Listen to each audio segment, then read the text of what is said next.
அல்லாஹுவை தவிர யார் மீது சத்தியம் செய்தாலும், அல்லாஹுடைய தாத்து சிபத்துகளை தவிர யார் மீது சத்தியம் செய்தாலும் மார்க்கத்தில் சத்தியமாக கணக்கெடுக்கப்படாது. சத்தியத்தினுடைய ரூல் அதுக்கு பொருந்தாது. சத்தியத்தினுடைய ரூல் அதுக்கு பொருந்தாது. ரெண்டாச்சா, யார் சத்தியம் செய்கிறார், என்ன வார்த்தையை கொண்டு சத்தியம் செய்கிறார். மூணாவது, எதுல சத்தியம் செய்யணும், எதுல சத்தியம் செய்யக்கூடாது. அல்லாஹ்வால் தடை செய்யப்பட்ட பாவங்களை செய்வேன் என்று சத்தியம் செய்யக்கூடாது. சத்தியம் செய்ய நான் முக்கியமான விஷயத்தை பாருங்க. அல்லாஹ்வால் தடை, சத்தியமா இந்த சினிமாவை நான் பார்த்தேன் ஆவேன் அப்படின்னு ஒருத்தர் சத்தியம் பண்றாரு, பண்ணலாமா? இந்த சத்தியம் ஹராம், ஹராம். அல்லாஹ்வால் தடை செய்யப்பட்ட பாவத்தை செய்வேன் என்று சத்தியம் செய்யக்கூடாது. அல்லாஹ்வால் கடமையாக்கப்பட்ட கடமைகளில் ஒன்றை விடுவேன் என்று சத்தியம் செய்யக்கூடாது. அல்லாஹ்வால் கடமையாக்கப்பட்ட இதுவும் ஹராம்.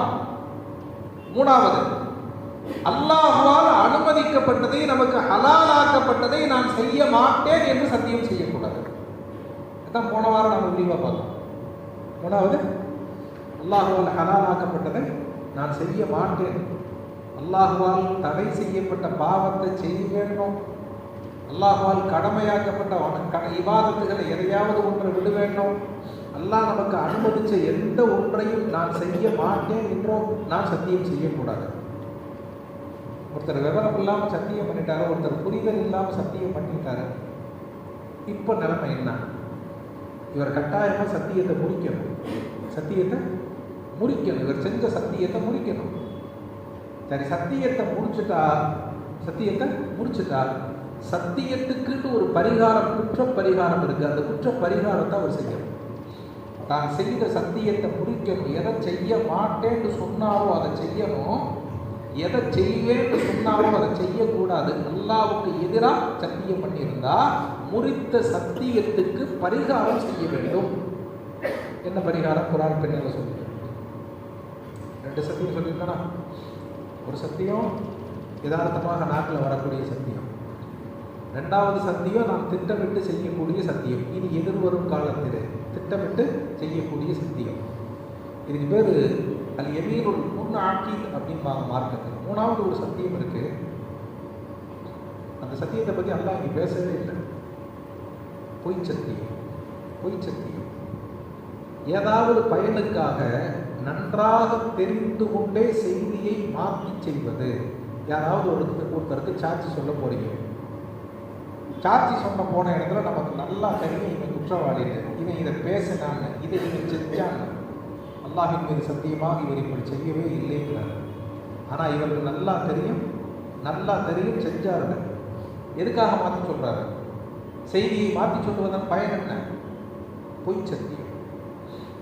மார்க்கத்திலே பொய் சத்தியம் என்பது பெரும் பாவமாகும், பெரும் பாவமாகும். ஸல்லல்லாஹு அலைஹி வஸல்லம் அவங்க வன்மையாக கண்டிச்சிருக்கிறாங்க குர்ஆன்ல.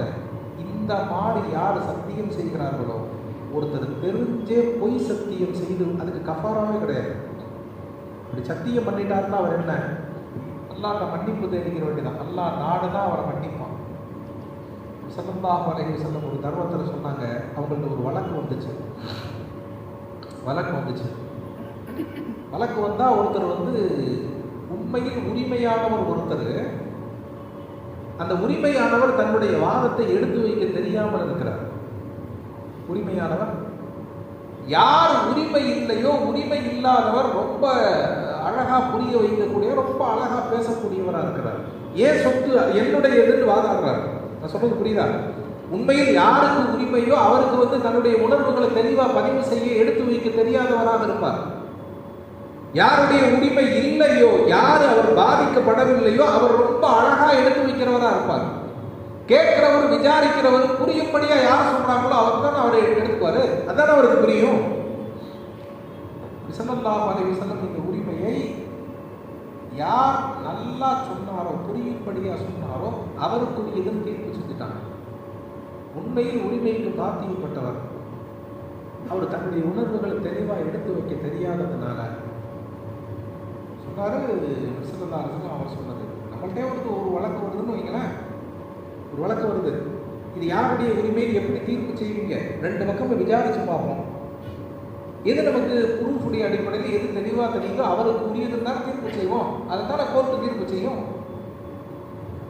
செல்லவாரசன் தீர்ப்பு செஞ்சுட்டாங்க. நல்லா செய்தி எடுத்துட்டான். நான் எனவே மாற்றி சொல்லிட்டீங்க.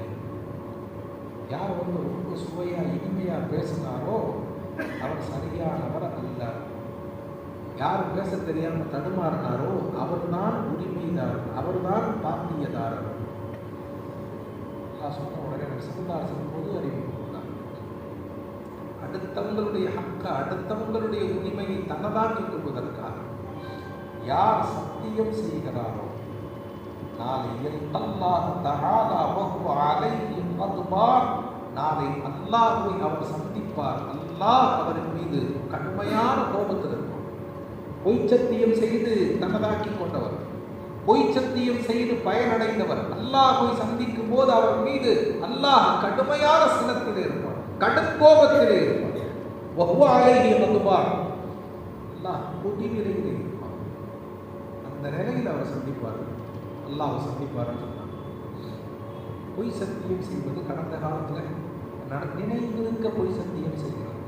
நினைவிருக்க ஒருத்தர் நினைவு இல்லாமல் செஞ்சுட்டாருன்னு வைங்களேன், நினைவு இல்லை, தப்பா காலையில் என்ன நாஸ்டா சாப்பிட்டீங்க, இட்லி சாப்பிட்டேங்கிறாரு. இல்லையே பூரி தானே சாப்பிட்டீங்க, உண்மையிலே இட்லி தான், அல்லாமல் சத்தியமாக இட்லி தான் சாப்பிட்டேங்கிறாரு.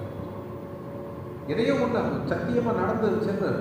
ஆனால் உண்மையிலே இவருக்கு ஞாபகம் இல்லை. அப்புறம் தான் 2 பேர் சேர்ந்து ஏமா 3 பேர் தான் நான் சாப்பிட்டோம், பூரியில் சாப்பிட்டோம், என்ன இட்லின்னு சொல்லிட்டு இருக்கு. ஆமாம் ஐயா, ஆமாம் இட்லி தான் சாப்பிட்டோம். அப்புறம் ஞாபகம் வருது. நினைவிருக்க பயனுக்காக செய்தால் அது பொய் சத்தியம். நினைவில்லாமல் மறதியாக பயனற்று செய்யக்கூடிய சத்தியம் அது பொய் சத்திய கணக்கில் வராது. அதுவும் வீணான சத்திய கணக்கில் போயிடும். 3 சத்தியம், அந்த பேச்சு வழக்கில் யதார்த்தமாக வரக்கூடிய அந்த சத்தியம், எதிர்காலத்தை பற்றி இனி வரக்கூடிய காலங்கள் பற்றி உறுதிமொழியாக நாம் எடுக்கக்கூடிய சத்தியம், கடந்த கால நிகழ்வுகளை உண்மைக்கு மாற்றமாக எடுத்து சொல்லும் பொய் சத்தியம். பொய் சத்தியம் அதில் 2 சத்தியத்தை அல்லா சொல்கிறான். சும்மா உங்கள் பேச்சு வழக்கில் நீங்கள் பேசக்கூடிய இந்த சத்தியத்தை அல்லா குற்றம் பிடிக்க மாட்டான். வராகி ஆகுதுக்கும் விமா அத்தத்துவல் விமா, எதை நீங்கள் தீர்மானிச்சு, எதை நீங்கள் நன்கு தெளிவாக விளங்கி சத்தியம் பண்ணுறீங்களோ, இனிமேல் இதை செய்வேனோ, இனிமேல் இதை செய்ய மாட்டேனோ நீங்கள் சத்தியம் பண்ணீங்கன்னா அந்த சத்தியத்தை நிறைவேற்றணும். நிறைவேற்றலன்னா அல்லாஹ் உங்களை குற்றம் பிடிப்பான். சத்தியம் பண்ணுறது, சத்தியம் பண்ணிட்டு இந்த புது வருடம் பிறக்கும் போது உறுதிமொழி எடுக்கிறாங்களா இல்லையா? உறுதிமொழி ஒருவரும் உறுதிமொழி எடுக்கும். உறுதிமொழியாக தான் இருக்குது. உறுதிமொழி இருக்கும். அதே ஒருத்தர் கொஞ்சம் டீப்பாக போய் சத்தியமாக அல்லா மேலே சத்தியமாக நான் தொழுகை விடவே மாட்டேன்னாரு, விடவே மாட்டேன் இல்லையா? பஜர் தொழுகை வாங்க சொன்னோன்னே அவர் தூங்கிட்டார். காலையில் பிடிச்சு பார்த்தா நான் பஜர் தொழுகை தொழிலை இருந்துச்சு 4 நேரத்தை தான் சொன்னேன் அப்படின்னாரு. இந்த மாதிரி சத்தியம் செய்து அதை நிறைவேற்றாமல் விட்டுட்டு அல்லாஹ் சொல்றான், சத்தியத்தை முடிச்சுட்டா அந்த கஃபார தொழுகை தாம வஷரத்தி மசாக்கீன 10 மிஸ்கீன்களுக்கு சோறு கொடுக்கும். 10 மிஸ்கீன்களுக்கு சோறு கொடுக்கும். பகரம் இல்லை. ஒருத்தர் சத்தியம் பண்ணி சத்தியத்தை குறித்து விட்டார், செய்த சத்தியத்தை நிறைவேற்றலை. இப்போ இவருக்கு என்ன? 10 மிஸ்கீன்களுக்கு சோறு கொடுக்கும். அதுக்கு ஔசத்தி மாத்து தொழி 3 அகலீக்கும், உங்கள் குடும்பத்துக்கு நீங்கள் என்ன உணவளிப்பீங்களோ நடுநிலையான உணவு. என் குடும்பத்துக்கு வாரத்துக்கு ஒரு தடவை அல்லது வருஷத்துக்கு ஒரு தடவை 4000 ரூபாய் 5000 ரூபாய் செலவில் உணவு ஏற்பாடு பண்ணுவேன். விசாலமான ஒரு ஹோட்டலில் கொண்டு போய் எப்பயோ ஒரு தடவை சந்தோஷமாக இருக்கிற நேரத்தில் அதனால ஒரு சாப்பாடு 5000 ரூபாய்க்கு வாங்கி கொடுக்கணும்னு சொல்லக்கூடாது. பொதுவாக எப்போதும் இயல்பாக நாம் என்ன சாப்பிட்றோம் இல்லையா? என்னைக்காவது சிறப்பான நாட்களிலே சிறப்பான ஏற்பாடுகளிலே கூடுதல் செலவாகும், அது வேறு. கஃபாரா கொடுக்குறது 5 பேருக்கு சாப்பாடு கொடுக்கணுமான்னு சொல்லி ரேஷன் கடையில் போடுறாங்கல்ல அரிசி, அதை வாங்கி பொங்கி கொடுத்துறது, உள்ளதுலேயே ஆக சீப்பானதை வாங்கி அமுக்கி விட்டுறது, இதுவும் தப்பு. உள்ளதிலேயே ஆக காஸ்ட்லியாக செய்யணும்னு நினைக்கிறது, அதுவும் தேவையற்றது. சராசரியாக நடுநிலையாக உங்களுடைய குடும்பத்திற்கு நீங்கள் என்ன செய்கிறீர்கள்? யார் சத்தியத்தை முடிச்சாரோ அவர் குடும்பத்துக்கு என்ன செய்கிறார்? ஏன் குடும்பத்துக்கு ஒரு நேரத்துக்கு சராசரி ஒரு ஆளுக்கு 100 ரூபா செலவாகுது. அப்போ அவர் என்ன செலவில் கொடுக்கணும்? 15 ரூபா செலவில் கொடுக்கக்கூடாது, 100 ரூபா செலவில் கொடுத்தது. ஒரு அல்லா வந்து ஒரு சுருக்கமான நிலையில் வச்சுருக்காங்க. என் குடும்பத்தில் ஒரு ஆளுக்கு 25 ரூபாய்க்கு தானே செலவாகுது. சராசரியாக எங்கள் வீட்டில் செலவாகுது கணக்கு ஒரு ஆளுக்கு 25 ரூபா, அந்த அளவு தான் வரும். அப்படி தான் எங்களுடைய சாப்பாடு அமைப்பு இருக்குது. இவர் ஒரு மிஸ்கின்களுக்கு என்ன செலவுல கொடுக்கணும்? 25 ரூபா செலவுல கொடுக்கணும். சம்பந்தப்பட்டவர் அவருடைய உணவின் தரம் என்னவோ இந்த தரத்திற்கு ஏற்ப 10 மிஸ்கின்களுக்கு சோறு கொடுக்கணும். 10 மிஸ்கின்களுக்கு அப்படின்னு அவசதி மாற்றுத்தொழில் அதிலேயும் உங்க குடும்பத்துக்கு நீங்க கொடுக்கிற உணவில் நடுத்தரமான உணவு. இது ஒரு பரிகாரம். இரண்டாவது பரிகாரம் கிசுவத்துவம் அல்லது 10 மிஸ்கீன்களுக்கு உடை கொடுக்கணும். 10 மிஸ்கீன்களுக்கு உடை கொடுக்கணும். இந்த 10 மிஸ்கீன்களுக்கு உடை கொடுக்கணும் போது உங்க குடும்பத்துக்கு நீங்க என்ன உடை கொடுக்குறீங்களோ அதே மாதிரியான உடையை கொடுக்கணும்னு நல்லா சொல்லலை. உணவு கொடுக்கணும் போது உங்க குடும்பத்துக்கு நீங்க என்ன உணவு கொடுக்குறீங்களோ அதே மாதிரி உணவு கொடுக்கணும்னு நல்லா சொல்லலாம். உடை கொடுக்கும்போது இதில் நிறைய செய்திகளை உலமாக்கள் எழுதுகிறாங்க. விரிவுரைகளில் நிறைய செய்திகள் எழுதப்பட்டிருக்கு. பல செய்திகள் இப்போது தேவையில்லை. அதில் முக்கியமான ஒரு விஷயம் உணர்வு ஒரு செய்தியை தெரிஞ்சுக்கங்க. மனிதர் யாராக இருந்தாலும் பொருளாதாரத்தில் தாழ்ந்து போனான், அவனை விழிப்பு நிலையில் வச்சிருக்கிறான். தேவையுள்ளவனாக அல்லது கையேற்றக்கூடியவனாக இருக்கிறான். அவனை பார்த்து நீ ஏன் இப்படி இருக்கு வாங்கி சாப்பிட்ற, உனக்கு இவ்வளவு காஸ்ட்லியான சாப்பாடு தேவையா, நீ ஏன் நீங்கெல்லாம் நீ ஒரு யார்கிட்ட பயன்பெற்று அடுத்தவங்கள்ட்ட வாங்கி தான் சாப்பிடணுமா? இலவசம் அரிசி கிடைக்கும் 20 கிலோ அரிசி அது பத்தாதா? அதை வாங்கி நீங்க ரீதியாக பொருளாதாரத்தில் கையேந்தாமல் தூய்மையான பத்தினித்தனமான வாழ்வு வாழ வேண்டும் என்று அவன் முடிவெடுத்தால் அது வேறு. உணவிலே சராசரியாக எல்லோரும் ஊர் பழக்கம் என்னவோ அது போன்றுதான் அவன் நடப்பான். இல்லாதவன் என்பதற்காக உணவில் தன்னைத்தானே வஞ்சித்துக் கொள்ள வேண்டிய அவசியம் இல்லை. அதே சமயத்தில் உடையில எடுத்துக்கிட்டீங்கன்னா அல்லாஹ் நம்மளை எந்த தரத்தில் வச்சிருக்கானோ அதுக்கு தக்கதான் வச்சிருக்கான். மானத்தை மறைக்கத்தான் உடை. அல்லாஹ் நம்மளை வெளிச்ச நிலையில் வச்சிருக்கிறான். இல்லை நான் எப்பவுமே பிரார்த்தனை தான் போடுறது. இந்த லோகோ முன்னால் இருந்தால் தான் எனக்கு இது சேட்டை இந்த வேலை பண்ணுறது. இப்போ நல்ல துணி போடக்கூடாதா? தாராளமாக நல்ல துணி போடுங்க இல்லையா? யாராவது சம்பாதிச்சு ஓசியில் கொடுத்தா 20 லட்ச ரூபாய்க்கு போட்டு கூட போடுங்க, ஒன்றும் பிரச்சனை கிடையாது. 12 லட்ச ரூபாய்க்கு கண்ணாடி கூட வாங்கி போடுங்க. பாடுபட்டா போடுறா கூட என்ன வாங்கி போடுறதா இருந்தால் ஜிஎஸ்டி வரியை போட்டு தாராளமாக போடுங்க, தப்பே இல்லை. ஆனால் அல்லாஹ் நம்மளை எப்படி வச்சுருக்கானோ நம்முடைய பலத்துக்கு தக்கவாறு உடைய வைப்படுத்தணும். நம்முடைய பலத்துக்கு தக்கவாறு, நம்முடைய பலத்தை விட கூடுதலாக சிரத்தை எடுத்து உடையமைப்பு செய்து கொள்வது முறையாகாது. வேஸ்ட் கணக்கில் ஒரு மார்க்கத்தின் 5000 ரூபாய்க்கு சட்டை எடுக்கிறது அந்த லியாக்கத்தில் அந்த நிலையில யார் இருக்காங்களோ அவருக்கு பொருந்தும். அவரை பார்த்து அந்த சட்டம் நல்லா இருக்குது, அதுக்கு பொருத்தமில்லாத ஒருத்தர் வம்பா கடனை வாங்கி 5000 ரூபாய்க்கு சட்டம் வாங்கினாருன்னா நல்லா அவருடைய பார்வையிலே ஒரு குற்றம் பிடிக்கணும், அந்த வேலையை செய்யக்கூடாது. அதனால இங்க பாருங்க, உங்க குடும்பத்துக்கு கொடுக்கிற சமமான தரமான மத்தியமான உணவை அவர்களுக்கு கொடுங்கள், அல்லது அவர்களுக்கு உடை கொடுங்கள். உடை கொடுங்கல்ல உங்க குடும்பத்துக்கு தக்கவாறு நல்லா சொல்லல. சத்தியத்தை முடித்தவர் கோடீஸ்வரியா இருப்பார், சத்தியத்தை முடித்தவர் லட்சாதிபதியா இருப்பார், சத்தியத்தை முடித்தவர் ஒரு சராசரியான மனிதராக இருப்பார். அவர் குடும்பத்துக்கு தன்னுடைய தகுதிக்கு தக்கவாறு உடை அமைப்பை வைத்துக் கொள்வார். 10 மிஸ்கின்களுக்கு உடை கொடுக்கும் போது தான் குடும்பத்துக்கு எடுக்கிற மாதிரி அதே மாதிரி எடுத்து கொடுக்கணுங்கிற அவசியம் இல்லை. அவர்களுக்கு பொருத்தமான உடை என்னவோ, குறையுள்ள உடை அல்லாது அவர்கள் மானத்தை மறைக்கிற உடை என்னவோ அந்த உடை எடுத்து கொடுத்தா போதுமான. அல்லது 10 பேருக்கு ஏங்க 10 பேருக்கு சாப்பாடு கொடுக்குறது இருக்கு, 10 பேருக்கு ட்ரெஸ் எடுத்து கொடுக்குறது இருக்கு. அடுத்து 3வது பாருங்க, அவர் தஹரீர் ஒரு ரக்கபத்தின் அல்லது ஒரு அடிமையை உரிமை விடுவார். ஒரு அடிமையை இது இரண்டை விட இது காஸ்ட்லி. தர்த்தீப் எப்படின்னு கேட்டீங்கன்னா, வருஷம் அன்னைக்கு யார் சத்தியத்தை முடிச்சாரோ அவருக்கு ஃபஸ்ட்டு சாய்ஸ், அவர் செய்ய வேண்டிய முதல் வேலை ஒரு அடிமையை உரிமை விடணும். ஒரு அடிமையை உரிமை விடணும். இது நிறைய பொருள் செலவாகும். அதுக்கான தாக்கத்தில் அதுக்கான வசதியில் இருந்தார்டா இந்த வேலையை செய்யணும். இல்லைங்க அவ்வளோ வசதியெல்லாம் எனக்கு இல்லைங்க, 10 பேருக்கு ட்ரெஸ்ஸு கொடுங்க. ட்ரெஸ்ஸு கொடுக்குறது அதுவும் கூடுதல் செலவு தான். அவ்வளோ வசதி எனக்கு இல்லை, 10 பேருக்கு சாப்பாடு கொடுங்க. வருஷம் இருக்கணும். 10 பேருக்கு ஒருத்தர் உரிமை விடணும், அல்லது 10 பேருக்கு ட்ரெஸ்ஸு கொடுக்கணும், அல்லது 10 பேருக்கு உணவு கொடுக்கணும். சாப்பாடு கொடுக்குற அளவுக்கு கூட வழி இல்லை அப்படின்னா எல்லாம் அடுத்து சொல்கிறான் பல்லம் எஜிது இப்போ சுயாம் சலாசத்திக்கு ஐயாமின் 3 நாளைக்கு நோன்பு வைங்க. யாருக்கு வாய்ப்பு இருக்கோ யாருக்கு வசதி இருக்கோ அவர் 3 நாளைக்கு நோன்பு வச்சாருன்னா செல்லாது, பரிகாரமாகாதது. வாய்ப்பு இருந்தால் 10 பேருக்கு உணவு கொடுக்கணும், கூடுதல் வாய்ப்பு இருந்தால் 10 பேருக்கு உடை கொடுக்கணும். உடை கொடுக்க வாய்ப்புள்ளவர் உணவில் குடிக்கக்கூடாது, உணவு கொடுக்க வாய்ப்புள்ளவர் உணவு கொடுக்க தவிர்த்து விட்டு நோன்பு வைக்கக்கூடாது. ரெண்டுக்குமே யாருக்கு வாய்ப்பு இல்லையோ இவர் பரிகாரத்திற்கு நோன்பு கொடுத்து கொள்ளலாம். உமல்லம் சுயாமம் அல்லாஹியாவே 3 நாளைக்கு நோன்பு வைக்கணும். தாலிக்க கஃபாரத்து ஐமானிக்கும். இதுதான் உங்களுடைய சத்தியங்களில் கஃபாரா. சத்தியம் செய்வதில் கூட, சத்தியம் செய்யறதுல கூட நேரம் வந்து சோசியல் மீடியாவில் ரொம்ப நாளைக்கு முன்னால் ஒரு கதை படித்த ஒரு தடவை சொல்லி இருக்கிறேன். 3 பேர் சேர்ந்து சஃபர் போயிருக்கிறாங்க, பயணம் போயிருக்கிறாங்க. அந்த பயணத்தில் யதார்த்தமாக ஒரு 3 கூட்டாளி அமைச்சுக்கிட்டாங்க. 3 இடையில சேர்ந்துக்கிட்டாங்க, திட்டமிட்டு இடையில சேர்ந்துக்கிட்டாங்க. ஒருத்தர் நம்ம பாய், இன்னொருத்தர் யதார்த்தமாகவே ஒரு ஹிந்து நண்பர், ஒரு கதையாக எழுதியிருந்தாங்க கதை. இன்னொருத்தர் கிறிஸ்தவர், ஒரு ஹிந்து ஒரு கிறிஸ்தவர் ஒரு பாய், 3 பேர் சேர்ந்து பயணம் பண்ணுறாங்க. நீண்ட தூர பயணம். அந்த பயணத்துக்கு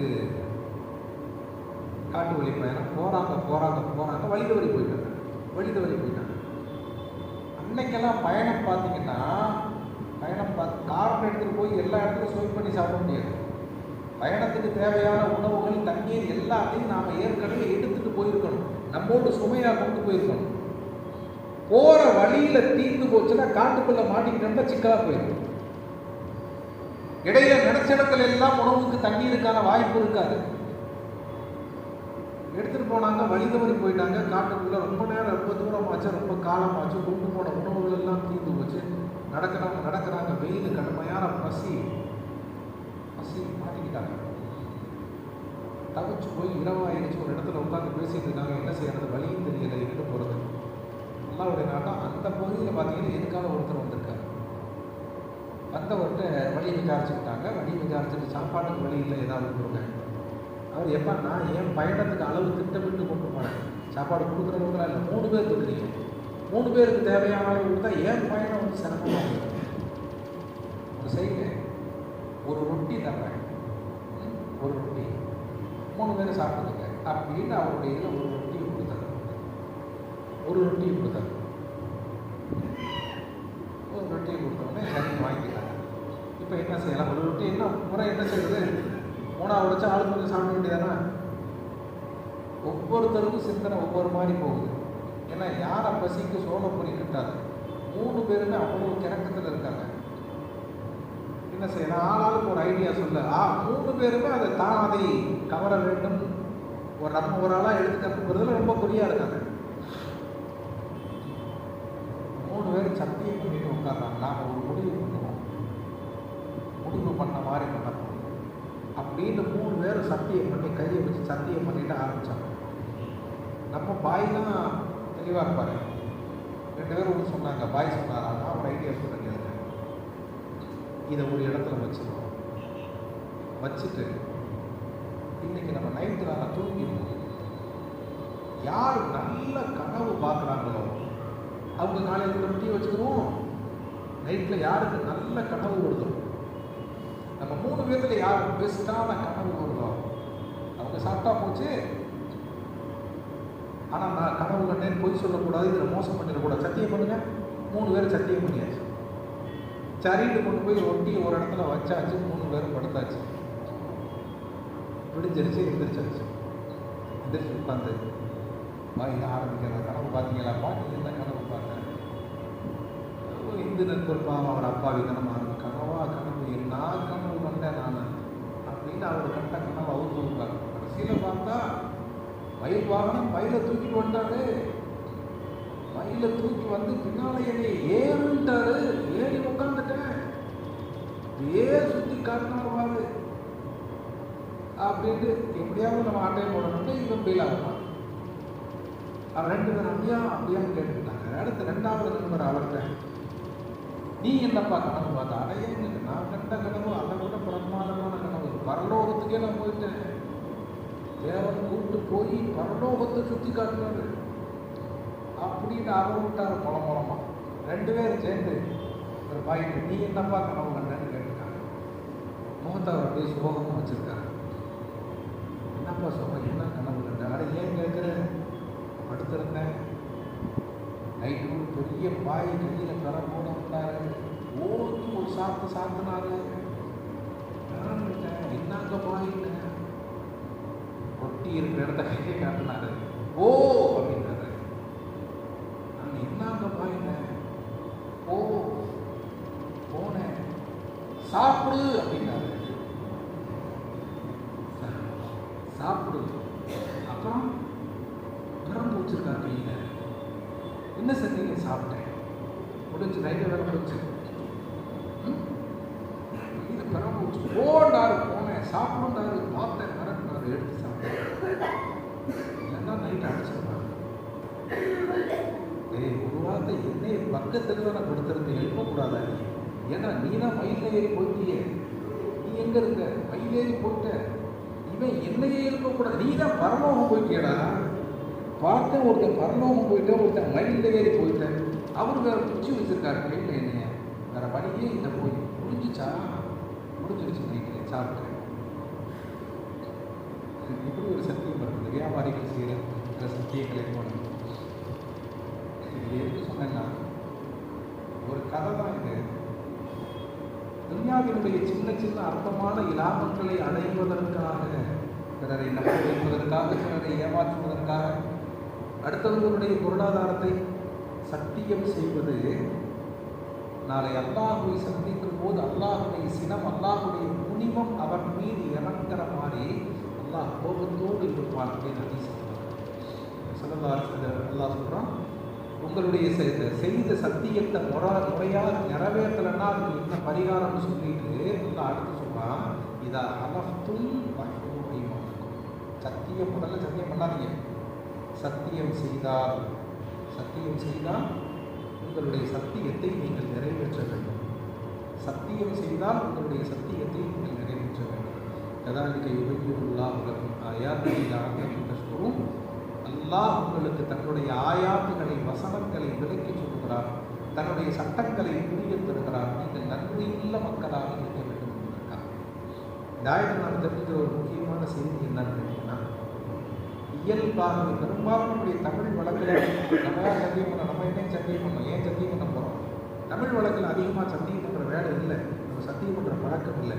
ஆனால் ஒரு மிகப்பெரிய தப்பு, சத்தியம் செய்யும் போது தமிழ் முஸ்லீம்களிடம் அல்லாஹ்வை தவிர உள்ள மற்ற பொருள்களின் மீது சத்தியம் செய்கிற பழக்கம் இருக்கு. சத்தியம் செய்கிற ஸல்லல்லாஹு அலைஹி வஸல்லம் சொல்லியிருக்கிறாங்க, மன் ஹலஃப பிகைரில்லாஹி ஃபகத் அஷ்ரக. அல்லாஹ் அல்லாத மற்றவர்களின் மீது சத்தியம் செய்வது ஷிர்கான பாவமாகும். அம்மாவை கொண்டு, அத்தாவை கொண்டு, தொழிலை கொண்டு, இன்னும் பிற பொருட்களை கொண்டு ஒருவர் சத்தியம் செய்தால் அது பாவம். சத்தியம் செல்லாத மார்க்கத்தில் சத்தியம் இல்லைங்கிறது ஒரு பக்கம் இருக்கட்டும், அது பாவம்.